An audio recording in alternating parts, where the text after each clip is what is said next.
that way. Joining me now with more is America's accountant, Dan Geltrude. Dan, thank you for being with me. I appreciate it. So, Sheetz gas station is apparently offering a 4th of July discount on gasoline in various states. I think North Carolina, Virginia, Maryland, going to be priced at $3.99 a gallon. I live here in California. I'm happy when I can fill up for $6.05 a gallon. So I hope they bring some of that over here. But this is where we're at right now. Our energy policy or lack thereof is so disastrous that companies, in order to help out their customers, even if it's just a little bit, they're having to offer these gas discounts for the 4th of July. Yeah, well, listen, it's a great thing. Kudos to Sheetz for doing something like this, but it's unfortunate that they have to step in to do this in the first place. Look, we already know that this administration is not friendly towards the oil industry.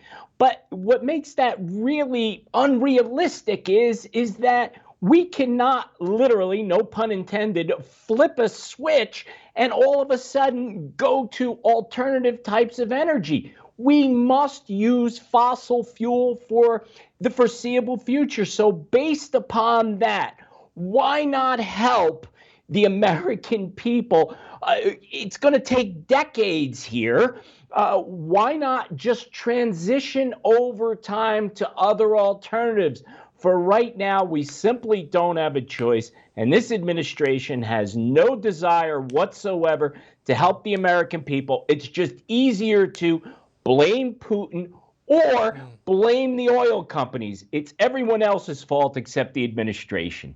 Yeah, I said in my intro that it was Biden's careless policies, but I should have said it's his intentional policies, because I've been saying for a while now, this is deliberate. Biden knows how to bring down gas prices. He could if he wanted to. He knows how to alleviate Americans' wallets and help bail them out, but he's not going to do it because that's not the Democrat Party platform. American energy independence is completely alienated from their progressive agenda. They want green energy, and if Americans have to suffer for it, if people have to go broke for it, they're going to do it. And if people have to rent Teslas, I mean, that's what the Biden administration wants. They want them to have no other option, like these Uber and Lyft drivers are having. They can't afford to buy Teslas right now. The Biden administration doesn't know that. They just say to go buy a $60,000 electric vehicle. They can't do that, but they've apparently found a way around, which is to rent electric vehicles so they can keep driving for Uber, driving for Lyft, just so they can make ends meet. Of course it's not sustainable. Look, first of all, there are not enough electric vehicles to go around. That's point one. Point two is that they are far too expensive for the average American to be able to get an electric vehicle. So what choice are the American people being left with? They're left with the choice of paying really high gas prices for which they can't afford. So this is what I would say the big squeeze on Americans right now, being done intentionally by the Biden administration, because they are sticking to a narrative that they intend to destroy the fossil fuel industry. Now, hopefully, when we get to the midterms, a strong message is going to be sent to the White House that says this is not acceptable policies and there must be change. And if they refuse to change, I'm sure there'll be another change in 2024.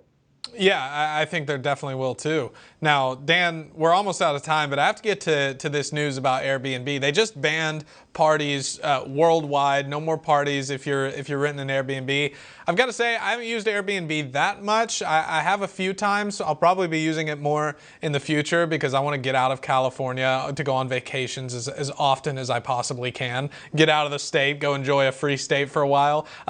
I don't have an issue with this. I think, the parties, especially if you're renting it out to high schoolers and college-age kids, those can be very, very annoying. As a former college student myself, I can attest to the fact that these parties can get pretty insane. So I think all things considered, I do back this from Airbnb. I think, tamp down the parties as much as we can. Well, now that you've told me this news, there goes my plans for this weekend, right?